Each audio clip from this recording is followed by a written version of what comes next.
Live this life like a wayfarer journeying, like a stranger on his way back home.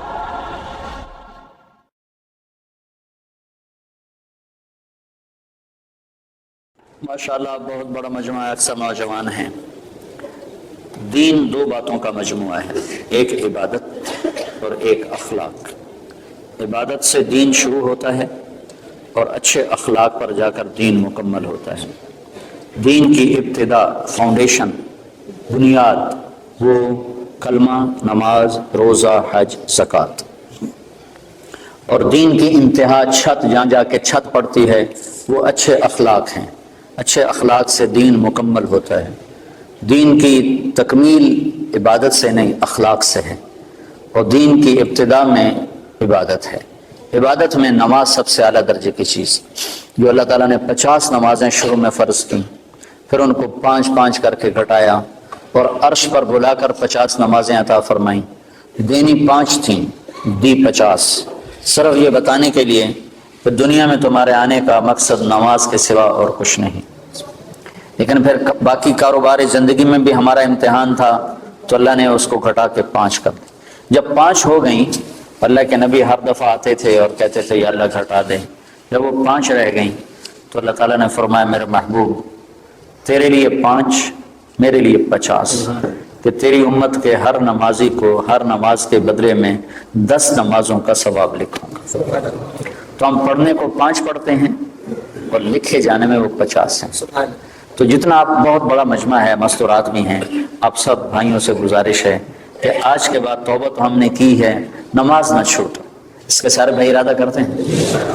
آپ پرائے دیس میں رہتے ہیں، یا مسجدوں کا ایسا ماحول نہیں ہے، اپنی آپ جاب پر ہیں، کام پر ہیں، جہاں بھی نماز کا وقت آ جائے نماز نہ چھوڑ۔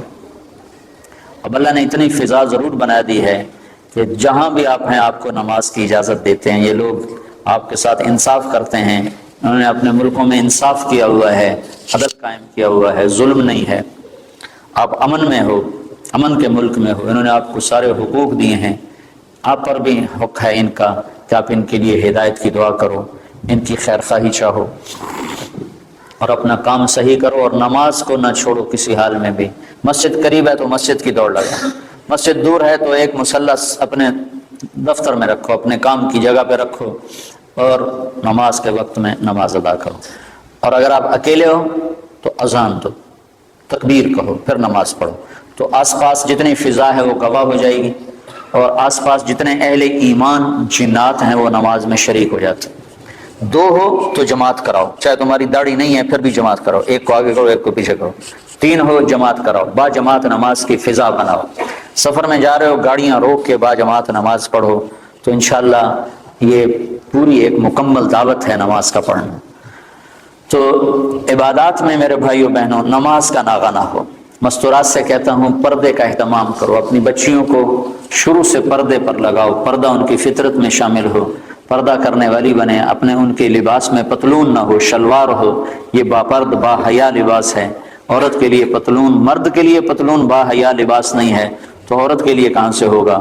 تو اپنے بچوں کو، اپنی بچیوں کو اسلامی لباس کا عادی بناؤ، پیار سے محبت سے۔ یہاں سختی تو چلتی نہیں، اور سختی کہیں بھی نہیں چلتی، ہر جگہ پیار محبت سے ہی کام چلتا ہے۔ اللہ نے بھی پیار سے ہی ہمیں سمجھایا ہے اور پیار سے ہی ہمیں اپنی طرف بلایا ہے۔ کہیں کہیں اس نے انجام بتانے کے لیے بتا دیا کہ جہنم بھی ہے، ورنہ اللہ کا عام انداز پورے قرآن میں یا ایھا الذین آمنوا، کتنی عزت کے ساتھ اللہ ہمیں بلاتا ہے، اے ایمان والو، اے ایمان والو۔ تو دوسری چیز جو، تو نماز کی نیت کر لی سارے بھائیوں؟ قرآن کے لیے ضرور وقت نکالیں، تلاوت کے لیے کچھ وقت نکالا جائے۔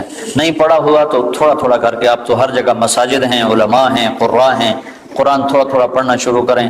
سال میں 2 دفعہ قرآن ختم کرنا قرآن کا حق بنتا ہے، اور دل کی زندگی کے لیے قرآن سب سے بڑی غذا ہے۔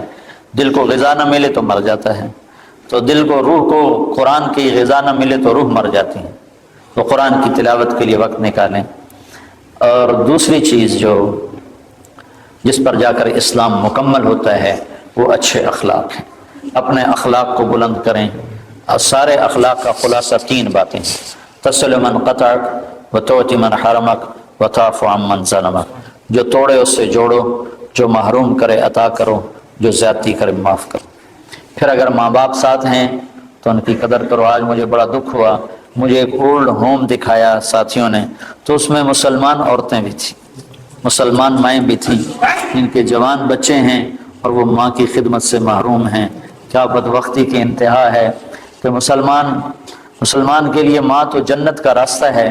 میرے نبی نے فرمایا ماں کے قدموں تلے جنت ہے، اور میرے نبی نے فرمایا کاش میری ماں زندہ ہوتی تو میں اپنی ماں کی ایسی خدمت کرتا کہ میں عشاء کی نماز کے مصلی پر ہوتا اور سورۃ فاتحہ شروع کر چکا ہوتا، اور ادھر سے میری ماں مجھے پکارتی بیٹا محمد، تو میں ماں کی خاطر نماز توڑ دیتا اور میں کہتا لبیک اماں جی، لبیک یا اماں جی لبیک، نماز میں دوبارہ پڑھ لوں گا، اب مجھے ارشاد فرمائیں آپ کا کیا حکم ہے۔ جہاں نبی نے اتنا بڑا مقام بتایا ہو، آج دیکھ کر میرا بڑا دل کٹا کہ مسلمان مائیں بھی اولڈ ہوم میں پہنچے ہیں۔ تو اپنے ماں باپ اگر ساتھ ہیں تو ان کو اپنی جنت کا راستہ بناؤ، ان کی خدمت کر کے، ان کی دعا لے کے اپنے لیے جنت واجب کر لو۔ ماں باپ کی خدمت کرنے والوں کے لیے جنت واجب ہو جاتی، اور ان کے لیے جنت میں رکاوٹ صرف موت ہوتی ہے کہ موت نہیں آ رہی، وہ جنت میں نہیں جا رہے، ورنہ مرتے یہ سیدھے جنت میں جائیں جو اپنے ماں باپ کی دعا لے لیتے ہیں، ماں باپ کو خوش کر لیتے ہیں۔ تو اپنے ماں باپ کا مقام سمجھو۔ اللہ کے نبی نے فرمایا جس نے ماں باپ کو ناراض کیا ان پہ اللہ کی لعنت، ان پہ فرشتوں کی لعنت، ان پہ زمین آسمان کی لعنت، نہ ان کی نماز قبول ہے، نہ روزہ قبول ہے، نہ صدقہ قبول ہے۔ تو بھائیو مہربانی کرو، میرا اللہ کہتا ہے لا تقل لهما اف ولا تنهرهما وقل لهما قولا کریما واخفض لهما جناح الذل من الرحمة وقل رب ارحمهما كما ربياني صغيرا۔ میرا رب کہتا ہے ماں باپ کے آگے سر جھکا دو، اپنے بازو بچھا دو اور ان کے غلام بن جاؤ، ان کے آگے اف نہ کرو، ان کے آگے آہ نہ کرو، ان کے آگے ہوں نہ کرو، ان کو میٹھے بول سے بلاؤ، تو تمہارا رب اس پر تمہارے لیے جنت الفردوس کے فیصلے فرمانے والا ہے۔ شادی ہو گئی ہے، ہونے والی ہے، اپنی بیویوں سے اچھا سلوک کرو۔ اچھے سلوک سے گھر آباد ہوتے ہیں، برے سلوک سے گھر آباد نہیں ہوتے۔ اللہ کے نبی کا فرمان ہے بہترین مسلمان وہ ہے جو بیوی سے اچھا سلوک کرتا ہو، اور میں سب سے اچھا سلوک کرتا ہوں اپنی بیوی کے ساتھ۔ اور اللہ کے نبی کا فرمان ہے جنت میں میرے گھر کے قریب اس کا گھر ہوگا جس کے اخلاق اچھے ہوں گے اور جس کا بیوی کے ساتھ اچھا سلوک ہو۔ پھر بیویوں کو سمجھایا اللہ کے نبی نے۔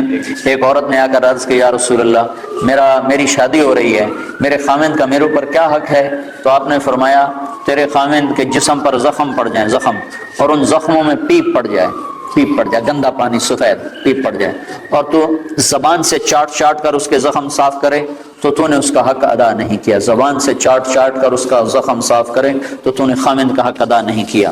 مردوں کو کیا سمجھایا کہ بہترین مسلمان وہ ہے جو بیوی سے اچھا سلوک کرتا ہو، اور عورتوں کو کیا سمجھایا کہ خاوند کی اطاعت، آپ نے فرمایا اگر میری شریعت میں سجدہ جائز ہوتا، میری شریعت میں اللہ کے سوا کسی کو سجدہ نہیں، اگر سجدہ جائز ہوتا تو میں عورت سے کہتا اپنے خاوند کو سجدہ کرے، یعنی اس کی اطاعت کرے۔ اور مردوں کو سمجھایا کہ سب سے بہترین خرچ بیوی پر خرچ کرنا ہے، بچوں پر خرچ کرنا ہے، اور بہترین مسلمان وہ ہے جو بیوی کے ساتھ اچھا سلوک کرتا ہو۔ تو یہ اچھے اخلاق ہیں، آپس میں رہو، پیار محبت سے رہو، لڑائی نہ ہو، آپس میں جھگڑا نہ ہو، آپس میں بائیکاٹ نہ ہو، آپس میں آپ کسی سے لڑے ہوئے نہ ہو۔ کوئی مسلمان ایسا نہ ہو جس سے آپ کہو کہ میں اس سے نہیں بولتا، میری اس سے بات چیت بند ہے، ایسا ایک بھی نہ ہو۔ اگر کوئی ہے تو اٹھتے ہی توبہ کر کے اس سے معافی مانگ لو، تو اللہ کے دربار میں آپ کا مقام بلند ہو جائے گا۔ جب دو مسلمان آپس میں لڑ پڑیں اور وہ صلح نہ کریں تو اللہ تعالیٰ ان کے اعمال مردود کر دیتا، نہ نماز قبول، نہ روزہ قبول، نہ حج قبول۔ تو اللہ تعالیٰ فرماتا ہے جب تک یہ صلح نہیں کرتے ان کا کوئی عمل قبول نہیں ہے۔ تو آپس میں پیار محبت سے رہو، آپ پرائے دیس میں ہو، نہ مذہب کے نام پہ لڑو، نہ رشتے ناطے کے نام پہ لڑو، نہ آپس کی سیاسی باتوں پر لڑو، پیار محبت کی فضا قائم رکھو۔ اللہ کو بہت پسند ہے ایک دوسرے کا خیال کرنا۔ ایک آدمی آئے گا قیامت کے دن تو اللہ تعالیٰ کے فرشتے کہیں گے یا اللہ اس کے کھاتے میں کوئی عمل کوئی نہیں، اس کے کھاتے میں کوئی عمل کوئی نہیں۔ تو اللہ تعالیٰ فرمائیں گے ہاں بھائی کوئی ہے تیرے کھاتے میں عمل یا خالی ہو؟ کہے گا یا اللہ ایک ہے اور کچھ نہیں، ایک ہے اور کچھ نہیں۔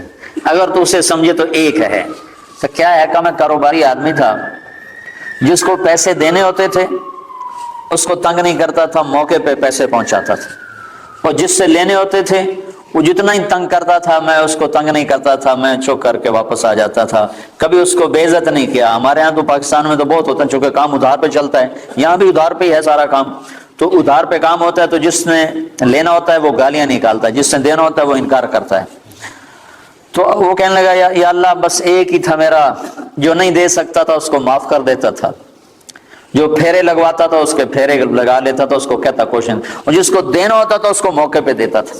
تو اللہ تعالیٰ کہیں گے تو نے تو میرے بندوں کا بڑا بھلا چاہا، تو آج میں تیرا بھلا کرتا ہوں، صرف اسی عمل پہ تیرے لیے جنت کا فیصلہ ہے۔ تو اللہ کے بندوں سے بھلائی بہت بڑا عمل ہے، بہت بڑا عمل ہے۔ وقت کے جنید بغدادی بن جاؤ، دو کام کر لو، ایک زبان پہ قابو پا لو، تمہاری زبان سے کسی کا گلہ نہ ہو، کسی کی غیبت نہ ہو، کسی کی چغلی نہ ہو، کسی کی شکایت نہ ہو، کسی کو گالی نہ دو، کسی کے لیے برا بول نہ بولو، ایک اپنے دل کو بغض سے صاف رکھ لو، تو انشاءاللہ وقت کے جنید بغدادی اللہ تمہیں بنائے گا۔ تو یہ چند باتیں تھیں آپ کی خدمت میں عرض کرنی۔